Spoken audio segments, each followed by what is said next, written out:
어제 마트에 갔다 왔습니다. 장바구니에 담은 건 평소와 똑같았어요. 두부 한 모, 달걀 한 판, 배추 반 포기, 삼겹살 조금. 별거 아니었습니다. 그런데 계산대 앞에서 숫자를 보는 순간 나도 모르게 한숨이 나왔습니다. 이게 왜 이렇게 나오지? 분명히 예전엔 5만 원이면 넉넉했던 장복이었는데 어느새 8만 원을 훌쩍 넘기고 있었습니다. 뭘 특별히 많이 산 것도 아닙니다. 그냥 평범하게 일주일 먹을 것만 담았을 뿐인데 계산대 앞에서 카드를 내밀면서 괜히 뒤에 줄 선 사람들 눈치가 보이더라고요.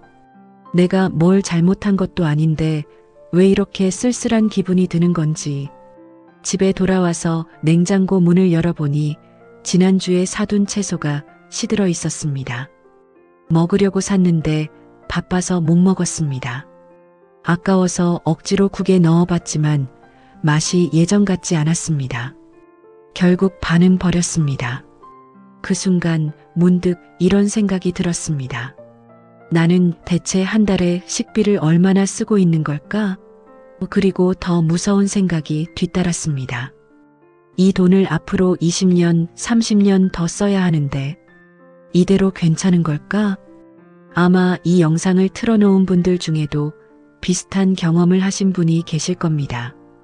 장 보러 갈 때마다 마음이 무거워지는 분, 배달 한 번 시키면 10,000원이 훌쩍 넘어가서 고민하시는 분, 혼자 살다 보니 반찬 만들기도 귀찮고 그렇다고 외식하자니 돈이 아까운 분, 냉장고에 뭐가 있는지도 모르겠고 있어도 어떻게 해먹어야 할지 막막한 분, 그런 분들을 위해 오늘은 나 자신도 고민했던 이야기를 나눠보려고 합니다. 단순히 아껴라, 절약해라 하는 뻔한 이야기가 아닙니다. 왜 우리 같은 사람들의 식비가 이렇게까지 부담이 되는지 그 구조를 들여다보고 실제로 월 30만 원대로 먹고 살 수 있는 방법이 있는지, 있다면 어떻게 해야 하는지 지금부터 차근차근 풀어보겠습니다. 며칠 전 뉴스에서 2025년 식품 물가 동향이 나왔습니다.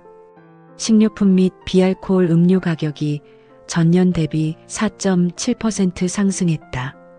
처음엔 그냥 흘려들었습니다. 4.7%? 숫자로만 들으면 별것 아닌 것 같잖아요. 뉴스 앵커도 담담하게 읽어내리고 화면에 그래프 하나 띄워주고 그걸로 끝이었습니다. 그런데 저녁 먹고 설거지하면서 곰곰이 생각해 보니까 이게 뭔 소린지 갑자기 확 와닿았습니다. 지난해에 10만 원어치 장을 봤던 사람이 올해 똑같이 장을 보면 10만 5천 원 가까이 나온다는 겁니다. 똑같은 물건을 담았는데 돈은 더 나간다. 내가 더 사치를 부린 것도 아니고 더 좋은 걸 산 것도 아닌데 그냥 가격이 오른 거예요. 그리고 문제는 이게 오래만의 일이 아니라는 거예요. 2023년에도 올랐고 2024년에도 올랐고 2025년에도 오르고 있습니다. 매년 조금씩 오르는데 우리 호주머니 사정은 그대로거나 오히려 줄어들고 있으니까요. 연금이 올해 조금 올랐다고는 하는데 물가 오르는 속도를 따라가지 못합니다.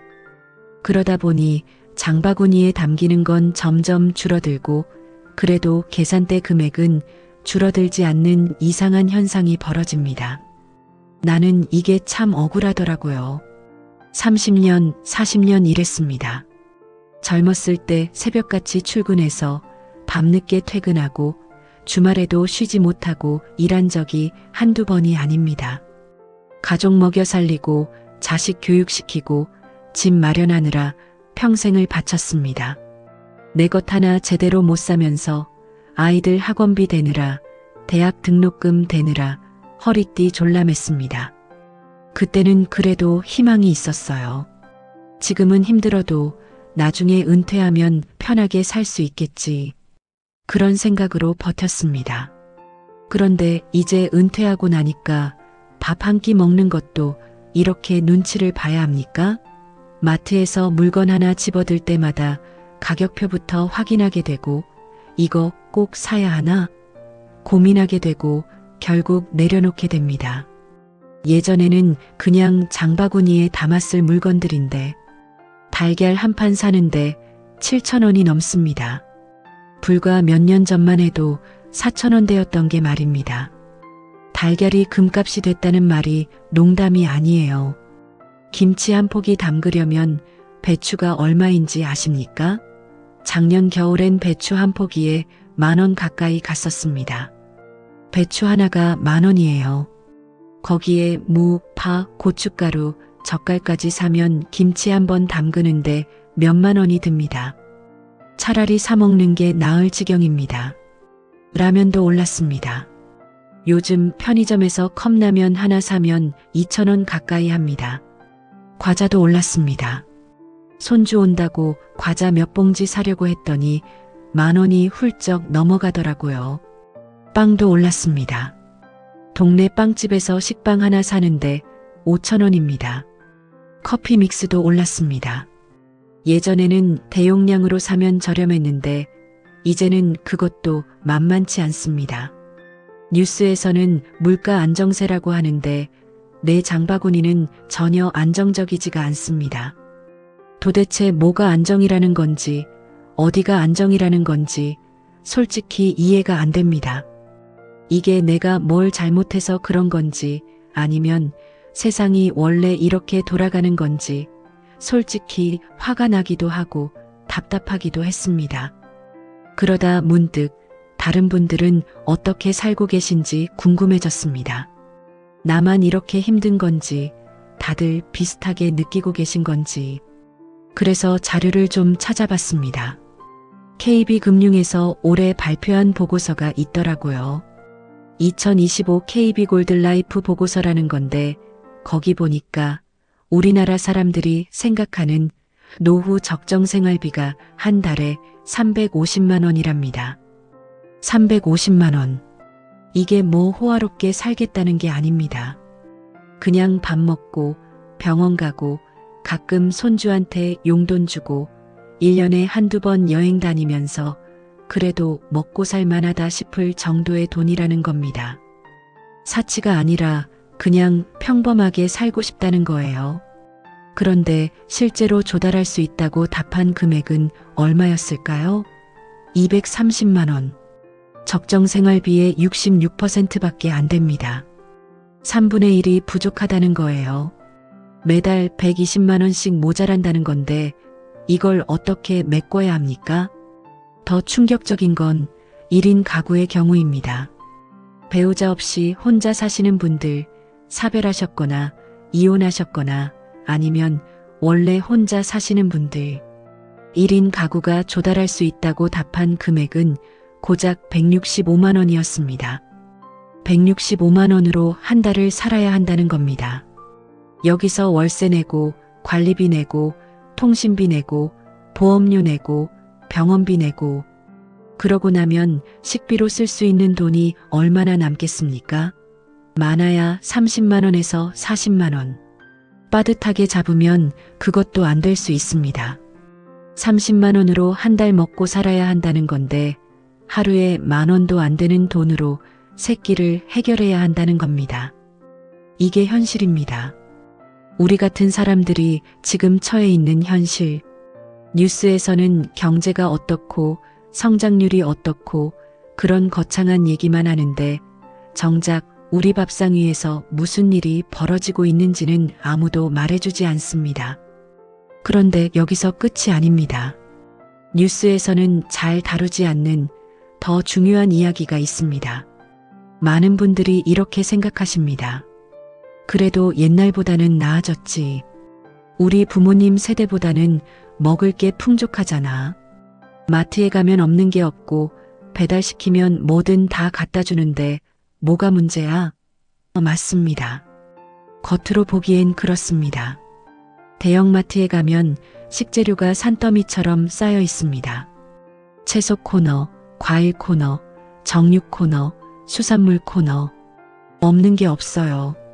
전 세계에서 날아온 식재료들이 냉장 진열대에 가지런히 놓여 있습니다. 온라인 쇼핑몰에서는 새벽 배송이니 로켓 배송이니 하면서 하루 만에 집 앞까지 가져다 줍니다. 밤에 주문하면 다음날 아침에 문 앞에 놓여 있어요. 세상 참 좋아졌다 싶습니다. 편의점에서도 간편식이 넘쳐납니다. 컵라면, 삼각김밥, 도시락, 샐러드, 과일컵까지 24시간 언제든 가서 사 먹을 수 있습니다. 먹을 게 없어서 못 먹는 시대는 아닙니다. 그건 분명합니다. 그런데 여기서 착각하면 안 되는 게 있어요. 먹을 게 많다는 것과 먹는 게 쉽다는 건 완전히 다른 이야기입니다. 물건이 많이 있다고 해서 우리가 그걸 편하게 먹을 수 있는 건 아니라는 거예요. 일단 편리함에는 값이 붙습니다. 새벽 배송? 좋죠. 편하죠. 그런데 최소 주문 금액 있습니다. 보통 3만 원, 4만 원은 사야 무료 배송이 됩니다. 그것보다 적게 사면 배송비가 따로 붙습니다. 그러다 보니 필요한 건 두부 하나인데 최소 주문 금액 맞추려고 이것저것 담다 보면 결국 몇만 원이 나갑니다. 배달앱은 어떻습니까? 음식값에다가 배달비, 거기에 서비스 수수료까지 붙습니다. 10,000원짜리 음식 시키면 14,000원, 15,000원 나옵니다. 배달비만 3,000원, 4,000원 하는 경우도 허다합니다. 비 오는 날이나 늦은 밤에는 배달비가 더 붙기도 하고요. 편의점 도시락은 어떻습니까? 한 끼에 5,000원에서 7,000원 합니다. 예전에는 3,000원, 4,000원이면 괜찮은 도시락을 살 수 있었는데 이제는 그것도 옛말입니다. 하루 세 끼를 그걸로 때우면 하루에 2만 원 가까이 나갑니다. 한 달이면 60만 원입니다. 60만 원이요. 이게 말이 됩니까? 혼자 산다고 해서 식비가 적게 드는 게 아닙니다. 오히려 혼자 살수록 식비가 더 많이 들 수 있습니다. 왜냐하면 대부분의 식재료가 2인분, 4인분 기준으로 포장되어 있기 때문입니다. 마트에 가보세요. 두부 한 모를 사면 혼자서 한 번에 다 못 먹습니다. 반은 남겨놨다가 며칠 뒤에 보면 물이 흐려지고 냄새가 나기 시작합니다. 결국 버리게 됩니다. 채소도 마찬가지입니다. 배추 한 포기 사면 혼자서 일주일 동안 먹어야 하는데 중간에 시들어 버립니다. 겉잎은 누렇게 변하고 안쪽은 물러지고 그래서 반은 먹고 반은 버립니다. 고기도 그렇습니다. 한 팩 사면 양이 많아서 한 번에 다 못 먹습니다. 그래서 반은 냉동해 놨다가 깜빡하고 한참 뒤에 발견하면 냉동 화상이 와 있습니다. 먹을 수는 있는데 맛이 없어요. 결국 버립니다. 우유도 그래요. 1리터짜리 사면 혼자서 유통기한 안에 다 못 마십니다. 절반 마시고 나면 시큼해지기 시작합니다. 요구르트도 빵도 과일도 다 마찬가지입니다. 이렇게 버려지는 음식들, 이게 다 돈입니다. 내가 번 돈으로 산 식재료가 내 뱃속에 들어가지 않고 쓰레기통에 들어가는 겁니다. 얼마나 억울한 일입니까? 힘들게 번 돈으로 마트까지 가서 이것저것 고민해서 샀는데 결국 절반은 버린다? 이건 절약을 못해서 그런 게 아닙니다. 구조가 그렇게 되어 있는 거예요. 포장 단위는 큰데 먹는 사람은 한 명이니까. 마트 입장에서는 큰 포장으로 파는 게 이득이겠죠. 소포장하면 포장비가 더 들고 관리도 힘드니까. 그런데 그 피해는 고스란히 1인 가구한테 돌아옵니다. 통계를 보면요.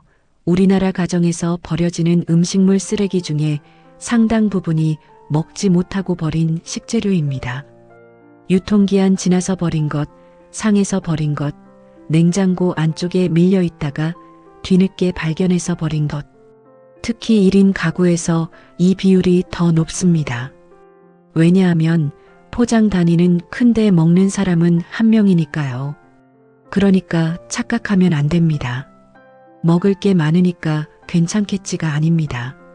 먹을 게 많아도 그걸 효율적으로 소비하지 못하면 결국 돈은 새나가고 냉장고에는 썩은 채소만 남습니다. 그리고 또 하나 많은 분들이 놓치는 게 있어요. 내가 얼마를 쓰고 있는지 모른다는 겁니다. 한번 생각해 보세요. 지난달에 식비로 정확히 얼마를 썼는지 아십니까? 대부분은 모릅니다. 저도 솔직히 잘 몰랐어요. 카드 내역서를 봐도 마트라고만 찍혀 있지 거기서 뭘 샀는지는 안 나옵니다. 오호마트 54,320원 이렇게만 찍혀 있어요. 근데 그날 내가 뭘 샀는지 기억이 안 납니다. 배달앱 결제 내역도 마찬가지입니다. 여러 번 시켜 먹었는데 합치면 얼마인지 계산해 본 적이 없습니다. 이번 달 배달 좀 많이 시켰나? 싶어서 쭉 더해보면 깜짝 놀랍니다. 10만원, 15만원 금방 넘어갑니다. 편의점에서 간식 사 먹은 것, 카페에서 커피 마신 것, 빵집에서 빵 산 것, 이런 것들이 다 모이면 어마어마한 금액이 됩니다. 커피 한 잔에 5,000원, 빵 하나에 4,000원. 별것 아닌 것 같은데 일주일에 서너 번만 해도 몇만 원입니다. 한 달이면 10만원, 20만원 훌쩍 넘어갑니다. 그런데 우리는 그걸 소소한 지출이라고 생각하고 넘깁니다. 이 정도는 괜찮겠지. 오늘 하루 힘들었으니까 이 정도는 써도 되지. 그렇게 생각하는 거예요. 이게 문제입니다. 내가 얼마를 쓰고 있는지 모르니까 아끼려고 해도 어디서부터 아껴야 할지 모릅니다. 그냥 막연하게 좀 아껴야겠다 생각만 하다가 결국 또 비슷하게 쓰고 또 월말에 한숨 쉬고 카드 명세서 보면서 이게 왜 이렇게 많이 나왔지? 고개를 갸웃하고 이 악순환이 계속 반복되는 겁니다. 매달 똑같은 패턴이 반복됩니다. 뭔가 잘못됐다는 건 아는데 뭐가 잘못됐는지는 모르겠고 그래서 바꿀 수가 없습니다. 이게 진짜 무서운 거예요. 문제가 있다는 건 느끼는데 문제의 실체를 모르니까 해결을 못합니다. 그러다 보니 그냥 원래 그런가 보다 하고 체념하게 됩니다. 그런데 여기서 멈추면 안 됩니다. 자, 여기까지 들으시면 이런 생각이 드실 수 있습니다. 그래, 물가가 오른 건 알겠고 식비 관리가 안 되는 것도 알겠어. 그래서 어쩌라고? 맞습니다. 문제만 알고 있으면 소용이 없습니다. 문제를 100번 말해봤자 해결책이 없으면 아무 의미가 없어요. 중요한 건 이 상황에서 우리가 뭘 할 수 있느냐는 거예요.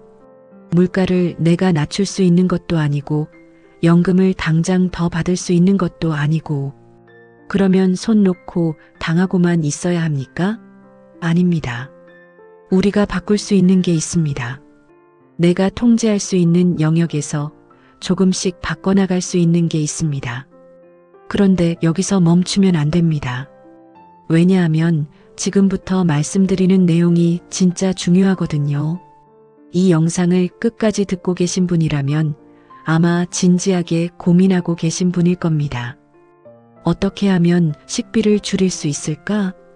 어떻게 하면 적은 돈으로도 건강하게 맛있게 먹을 수 있을까? 지금 당장 실천할 수 있는 방법이 뭘까? 이런 고민을 안고 계신 분들께 지금부터 실제로 도움이 될 만한 이야기를 해드리겠습니다. 지금부터가 진짜 중요합니다. 단순히 이렇게 해라, 저렇게 해라 하는 뻔한 조언이 아닙니다. 인터넷 검색하면 나오는 그런 이야기 말고요. 왜 그렇게 해야 하는지 그 원리를 이해하시면 자연스럽게 적용이 됩니다. 원리를 알면 억지로 따라하지 않아도 몸에 배게 됩니다. 그러니까 조금만 더 집중해서 들어주세요. 자, 여기서 핵심적인 질문 하나를 던져보겠습니다. 식비를 아끼려면 어디서부터 손을 대야 할까? 대부분의 사람들은 이렇게 생각합니다. 싼 거 사면 되지. 할인하는 날 가서 사면 되지. 10일 행사 있을 때 사면 되지. 전단지 보고 특가 상품 노리면 되지. 물론 틀린 말은 아닙니다. 싸게 사는 게 나쁠 건 없으니까요. 할인받으면 기분도 좋고 돈도 아끼는 것 같고, 그런데 이게 근본적인 해결책은 아닙니다. 왜냐하면 싸게 사는 것보다 더 중요한 게 있거든요. 바로 덜 사는 것입니다. 무슨 말이냐면요. 아무리 싸게 샀어도 그걸 먹지 못하고 버리면 돈을 버린 겁니다. 반값에 샀어도 절반을 버리면 결국 제값 주고 산 거나 마찬가지예요.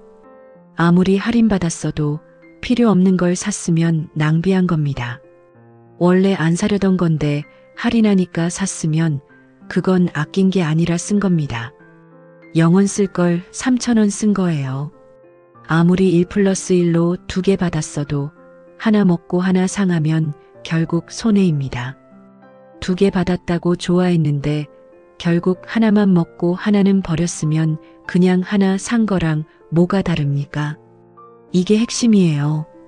얼마에 사느냐가 아니라 얼마나 덜 사느냐. 식비 절약의 첫 번째 원칙입니다. 그러면 어떻게 해야 덜 살 수 있을까요? 방법은 간단합니다. 장 보는 횟수를 줄이는 겁니다. 많은 분들이 생각하시기를 자주 장을 봐야 신선한 거 먹지 않겠냐고 합니다. 맞습니다. 매일 장을 보면 그날 신선한 재료를 살 수 있습니다. 그날 먹을 것만 딱 사면 되니까 버리는 것도 없을 것 같고, 이론적으로는 맞습니다. 그런데 현실은 다릅니다. 문제가 있어요. 장을 보러 가면 원래 사려던 것 외에 다른 것도 사게 됩니다. 이게 사람 심리예요. 온 김에 이것도 사볼까? 이거 할인하네. 일단 사두자. 1+1이면 하나는 공짜잖아. 안 사면 손해지. 요거 맛있어 보이는데 한번 먹어볼까? 이런 생각이 자꾸 드는 거예요. 마트 동선도 그렇게 설계되어 있습니다. 입구에 들어서면 과일, 채소부터 시작해서 정육, 수산, 유제품, 가공식품, 과자, 음료 쭉 돌아야 계산대가 나와요. 그 사이에 이것도 있네, 저것도 있네 하면서 장바구니에 하나둘 담게 됩니다. 그래서 원래 3만 원만 쓰려고 했는데 계산하면 5만 원, 6만 원이 찍혀 있습니다. 왜 이렇게 많이 나왔지? 하면서 영수증을 봐도 다 필요해 보이는 것들이에요. 근데 집에 와서 냉장고를 열어보면 지난번에 사둔 비슷한 게 이미 있습니다. 이거 있었는데. 후회해도 이미 늦었습니다. 이게 악순환입니다. 자주 장을 보면 필요 없는 것도 사게 되고 식재료가 쌓이고 먹기 전에 상하고 결국 버리게 됩니다. 그리고 냉장고가 비어 보이니까 또 장을 보러 가고 또 이것저것 사고 또 쌓이고 또 버리고 끝없이 반복됩니다. 반대로 장을 덜 보면 어떻게 될까요? 장을 덜 보면 살 수 있는 기회 자체가 줄어들고 충동 구매가 줄어들고 있는 재료를 먼저 소비하게 되고 버리는 게 줄어듭니다. 냉장고에 뭐가 있는지 파악이 되니까 이거 먼저 먹어야겠다 하게 됩니다. 그러면 버리는 게 확 줄어요. 이게 구조입니다. 그래서 저는 이렇게 제안드립니다. 2주에 한 번 장보기, 한 달에 2번만 마트에 가는 겁니다. 한 번 갈 때 10만 원 정도로 잡으면 한 달 장보기 비용이 20만 원 선에서 정리됩니다. 여기에 가끔 필요한 간식이나 외식비를 5만 원에서 10만 원 정도 더하면 한 달 식비가 25만 원에서 30만 원 사이로 맞춰집니다. 그게 가능해? 가능합니다. 다만 그러려면 준비가 필요합니다. 2주 동안 먹을 것을 한 번에 사야 하니까 무엇을 사야 하는지 미리 계획해야 합니다. 그리고 산 것을 2주 동안 안 상하게 보관해야 하니까 냉장고 관리가 중요해집니다. 이 두 가지만 잘하면 충분히 가능합니다. 자, 그러면 구체적으로 어떻게 해야 하는지 말씀드릴게요. 첫 번째, 장보기 전에 목록을 만드세요. 냉장고를 열어보고 지금 뭐가 있는지 확인합니다. 냉동실도 열어보고 뭐가 묻혀 있는지 체크합니다. 그리고 2주 동안 뭘 먹을지 대충 생각합니다. 완벽한 식단표를 짜라는 게 아닙니다. 월요일에는 뭐 먹고 화요일에는 뭐 먹고 이렇게까지 할 필요 없어요. 그냥 이번 두 번째 주에는 찌개 두세 번 끓이고 볶음 요리 몇 번 하고 간단하게 볶음밥이나 국수로 때우는 날도 있겠지 정도면 충분합니다. 그러면 뭐가 필요한지 대충 나옵니다.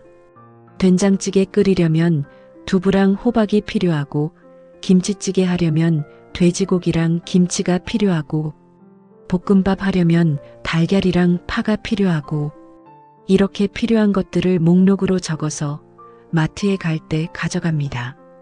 목록에 있는 것만 삽니다. 목록에 없는 건 안 삽니다. 할인을 해도 1+1을 해도 필요 없으면 안 삽니다. 이거 싸네 해도 목록에 없으면 그냥 지나갑니다. 이게 충동 구매를 막는 가장 확실한 방법입니다. 두 번째, 장 본 날 바로 손질하세요. 많은 분들이 장을 보고 오면 그냥 비닐봉지채로 냉장고에 넣어버립니다. 무거운 짐 들고 왔으니까 힘들잖아요. 나중에 정리해야지 하고 일단 넣어두는 거예요. 그러면 안 됩니다. 귀찮더라도 그날 바로 손질해야 합니다. 장 본 날이 사실 제일 중요한 날이에요. 그날 어떻게 하느냐에 따라 2주가 결정됩니다. 고기는 한 끼 분량씩 나눠서 지퍼백에 담습니다. 삼겹살이면 한 번에 구워 먹을 만큼씩 나누고 다짐 육이면 한 번 요리할 만큼씩 나눕니다. 그렇게 소분해서 냉동실에 넣어둡니다. 이러면 나중에 요리할 때 필요한 만큼만 꺼내서 쓸 수 있어요. 한꺼번에 다 해동할 필요가 없습니다. 채소는 씻어서 물기 털고 먹기 좋게 썰어둡니다. 대파는 송송 썰어서 통에 담아두고 양파는 깍둑썰기해서 지퍼백에 넣어두고 3, 4일 안에 먹을 것만 냉장고에 넣고 나머지는 살짝 데쳐서 냉동합니다. 시금치나 콩나물 같은 건 데쳐서 냉동해 두면 한 달도 갑니다. 먹을 때 꺼내서 해동하면 돼요. 밥은 한 번에 많이 지어서 한 공기씩 소분해서 냉동합니다. 밥솥에 밥할 때 2인분, 3인분해서 먹을 만큼 먹고 나머지는 바로 소분해서 냉동실에 넣어둡니다. 뜨거울 때 바로 소분해야 맛있어요. 이러면 밥 지을 시간 없을 때 전자레인지에 돌려서 바로 먹을 수 있습니다. 3분이면 따끈한 밥이 나옵니다. 두부같이 금방 상하는 건 이번 주에 무조건 써버리겠다고 마음먹습니다. 찌개 끓일 때 넣든 부쳐서 반찬으로 만들든 어떻게든 소비합니다. 두부는 정말 금방 상하거든요. 사흘만 지나도 물이 흐려지기 시작합니다. 그러니까 사자마자 계획을 세워야 합니다. 내일 된장찌개 끓이면서 두부 넣어야겠다. 이렇게요.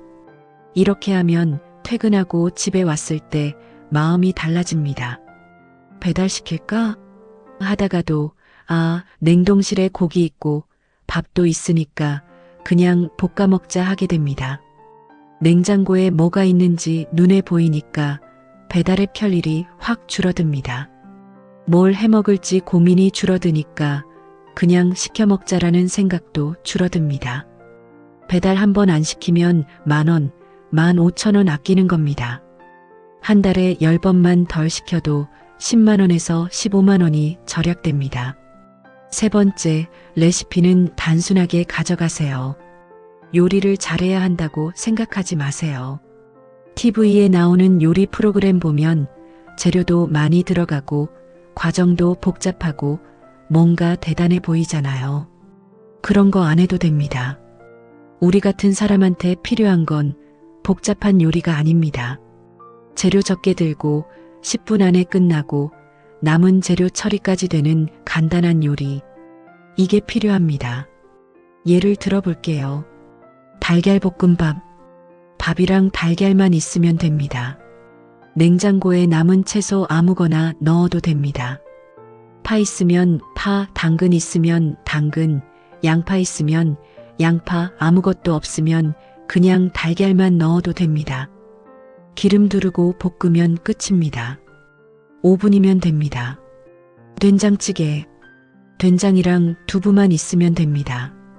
호박 있으면 넣고 없으면 안 넣어도 됩니다. 고기 있으면 넣고 없으면 그냥 끓여도 됩니다. 물 끓이고 된장 풀고 재료 넣고 끓이면 끝입니다. 만두국. 냉동만두 있으면 됩니다.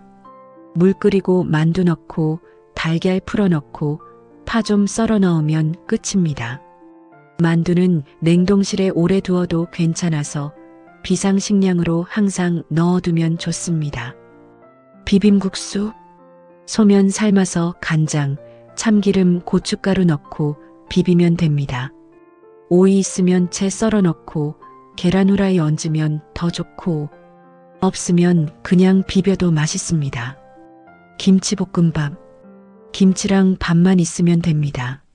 냉장고에 묵은 김치 있죠? 그거 꺼내서 볶으면 됩니다. 햄 있으면 넣고 없으면 안 넣어도 되고 참기름 살짝 두르고 볶으면 끝입니다. 이런 메뉴를 5, 6개 정도 머리에 담아두세요. 그러면 오늘 뭐 해 먹지? 하는 고민이 줄어듭니다. 고민이 줄어들면 배달시키고 싶은 마음도 줄어듭니다. 여기서 한 가지 짚고 넘어가야 할 게 있습니다. 많은 분들이 이런 말씀을 하세요. 그래도 가끔은 배달시켜야지. 요리하기 힘든 날도 있잖아. 맞습니다. 힘든 날 있습니다. 아픈 날도 있고 피곤한 날도 있고 그냥 아무것도 하기 싫은 날도 있습니다. 몸이 천근만근일 때 가스불 앞에 서서 뭔가를 만든다는 게 정말 힘들죠. 그런 날은 배달시켜도 됩니다.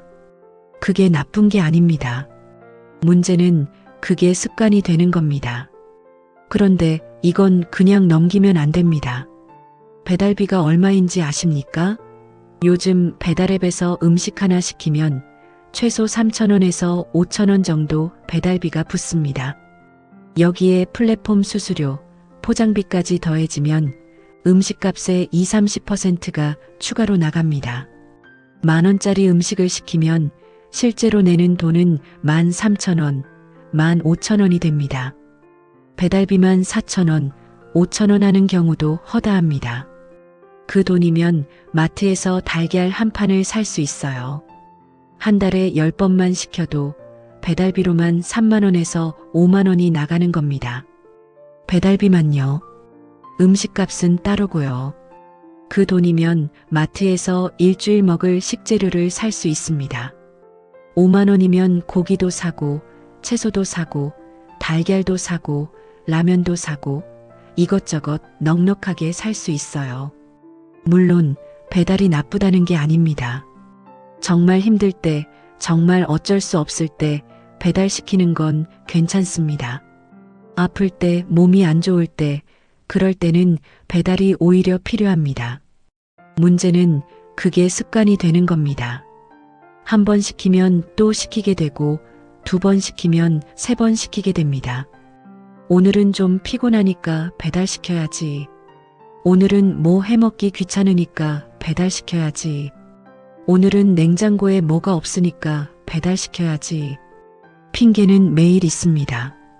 그러다 보면 어느새 한 달에 배달만 20번, 30번 시키게 되고 식비가 눈덩이처럼 불어납니다. 배달비만 10만원, 음식값까지 하면 30만원, 40만원. 식비의 절반 이상이 배달로 나가는 거예요. 그래서 제가 드리는 조언은 이겁니다. 냉장고에 뭔가 있게 해두세요. 아무것도 없으면 배달시키는 수밖에 없습니다. 냉장고 열었는데 텅 비어 있으면 어쩔 수 없지 하고 배달앱을 켜게 됩니다. 하지만 뭔가 있으면 그거라도 먹을까 하게 됩니다. 냉동밥, 냉동만두, 달걀, 김치. 이 4가지만 있어도 급할 때 끼니는 해결됩니다. 만두국 끓여 먹을 수 있고 김치볶음밥 해 먹을 수 있고 달걀 후라이에 밥 비벼 먹을 수도 있습니다. 5분, 10분이면 한 끼가 됩니다. 배달 기다리는 것보다 빠릅니다. 배달앱 켜고 싶은 마음이 들 때 그 손을 멈추게 하는 건 의지가 아닙니다. 냉장고에 있는 음식입니다. 의지로 버티려고 하면 지칩니다. 매번 참아야지 하면 스트레스 받습니다. 그런데 냉장고에 뭔가 있으면 참을 필요가 없습니다. 그냥 있는 거 해먹으면 되니까요. 시스템으로 바꾸는 겁니다. 의지에 의존하지 않고 환경을 바꿔서 자연스럽게 행동이 바뀌게 만드는 거예요. 자, 여기까지 들으시면 대충 감이 오셨을 겁니다. 그러면 실제로 우리 같은 사람의 일상에 대입해서 한번 생각해 볼게요. 김씨 할아버지 68세. 몇 년 전에 아내를 여의고 혼자 삽니다. 자녀들은 다 타지에 있고 가끔 전화 오는 게 전부입니다. 명절 때나 한번 볼까 말까? 평소에는 혼자입니다. 연금이랑 조금 모아둔 돈으로 생활하는데 한 달에 쓸 수 있는 돈이 150만 원 정도입니다. 여기서 월세 50만 원, 관리비랑 공과금 15만 원, 통신비 5만 원, 보험료 10만 원, 병원비 10만 원, 고혈압이랑 당뇨 약 타러 매달 병원에 가야 합니다. 약값도 만만치 않아요. 남는 돈이 60만 원입니다. 이 60만 원으로 먹고 입고 생활해야 합니다. 교통비도 여기서 나가고 갑자기 뭐 고장 나면 수리비도 여기서 나가고 여유가 없습니다. 예전에 김씨 할아버지는 거의 매일 동네 슈퍼에 가서 반찬 사오고 가끔 외식하고 힘들 땐 배달 시켜 먹었습니다. 아내가 있을 때는 아내가 다 해줬는데 혼자 되고 나니까 요리가 막막했습니다. 뭘 어떻게 해야 할지 모르겠더라고요. 그래서 그냥 사 먹었습니다. 김밥 한 줄, 국밥 한 그릇, 편의점 도시락. 그렇게 때웠습니다. 그랬더니 한 달 식비가 40만 원, 50만 원씩 나갔습니다. 남는 돈이 10만 원, 20만 원밖에 안 되더니 갑자기 병원비가 더 나가면 마이너스가 되는 달도 있었습니다. 저축해둔 돈에서 조금씩 뺐어야 했습니다. 불안했습니다. 이러다 돈 다 떨어지면 어쩌지? 내가 몇 년을 더 살지 모르는데 이 돈으로 버틸 수 있을까? 자식들한테 손 벌리기는 싫은데 밤에 잠이 안 올 때도 있었습니다. 그래서 방법을 바꿨습니다.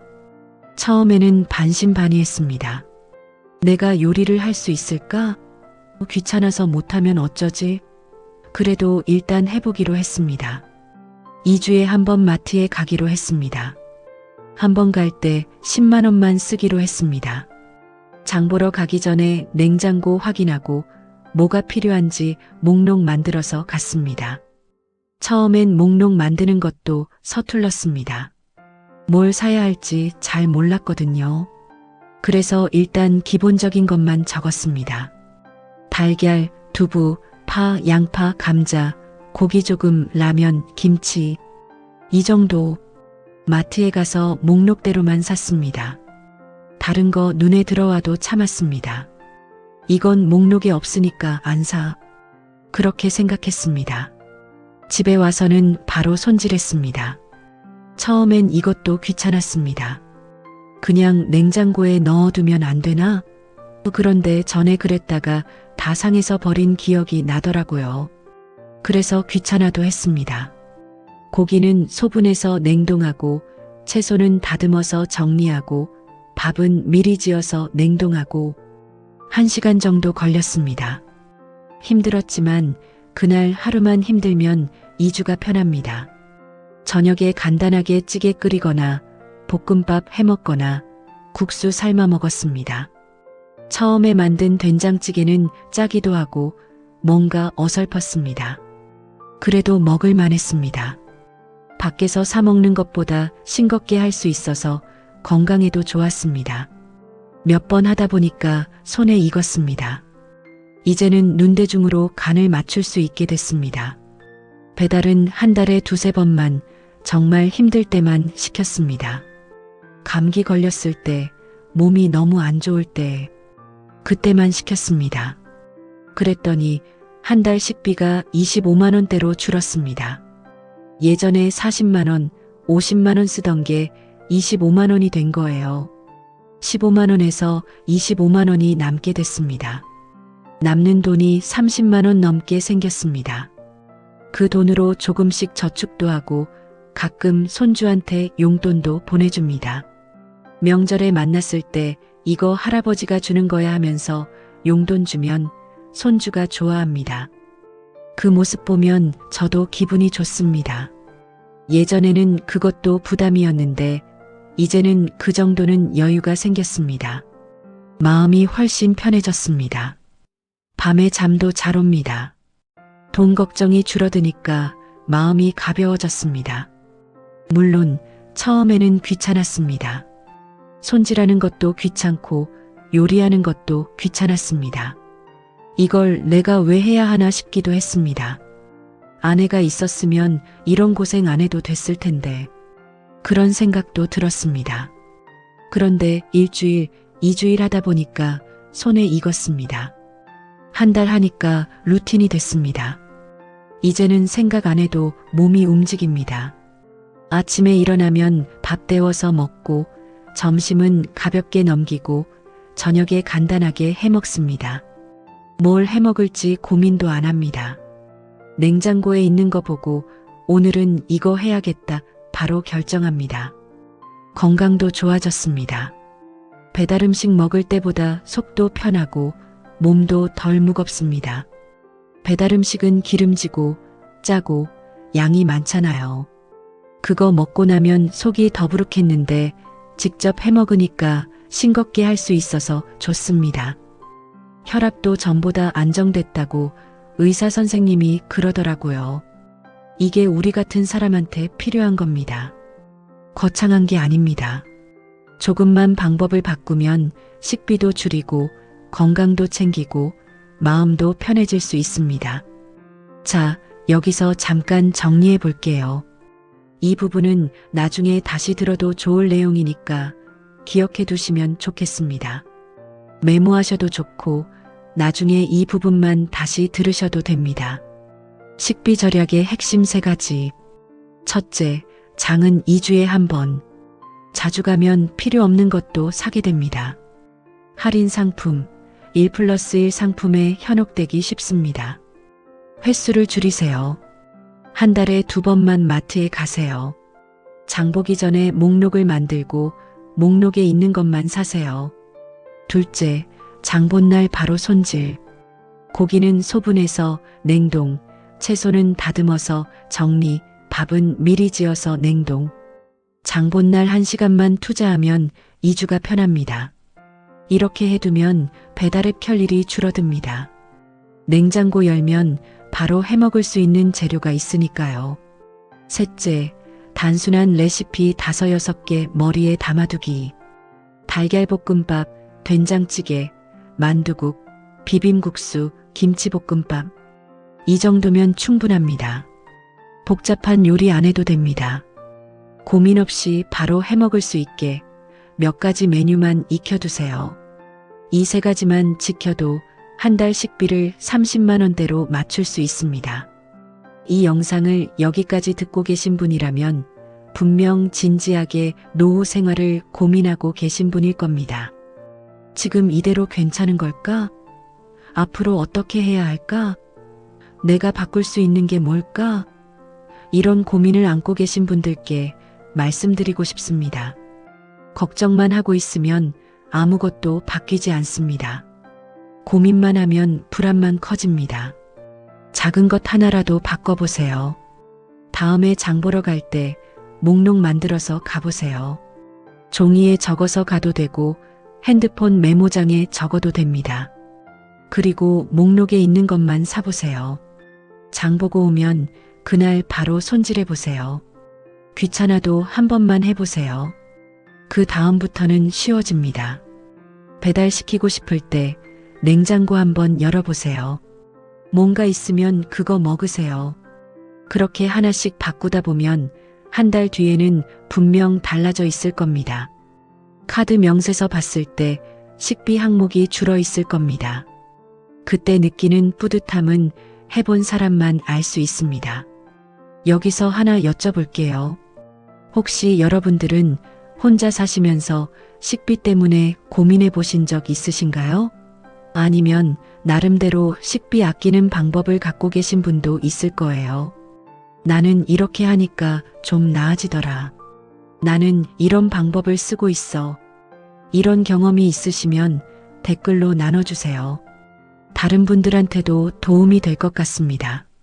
저도 배우고 싶습니다. 제가 모르는 방법이 있을 수도 있잖아요. 우리 같은 사람들끼리 서로 정보 나누면서 살아가면 좋겠습니다. 혼자 고민하지 말고 같이 나누면 더 좋은 방법을 찾을 수 있을 겁니다. 오늘은 식비 이야기를 했는데요. 사실 노후 생활비에서 식비는 일부일 뿐입니다. 중요하긴 하지만 그것만 아끼면 끝나는 게 아닙니다. 의료비도 있고 주거비도 있고 통신비도 있고 예상치 못한 지출도 있습니다. 갑자기 아프면 병원비가 확 늘어나고 집에 뭐가 고장나면 수리비가 나가고 이런 것들을 어떻게 대비해야 할까요? 이 모든 걸 어떻게 관리해야 불안하지 않게 살 수 있을까? 이 문제는 아직 끝난 게 아닙니다. 오늘 영상은 그 시작일 뿐입니다. 다음 영상에서는 노후 의료비를 어떻게 준비해야 하는지, 국민건강보험만으로 충분한 건지, 실비보험은 어떻게 되는 건지 이런 이야기를 해보려고 합니다. 의료비야말로 노후의 가장 불안한 부분이잖아요.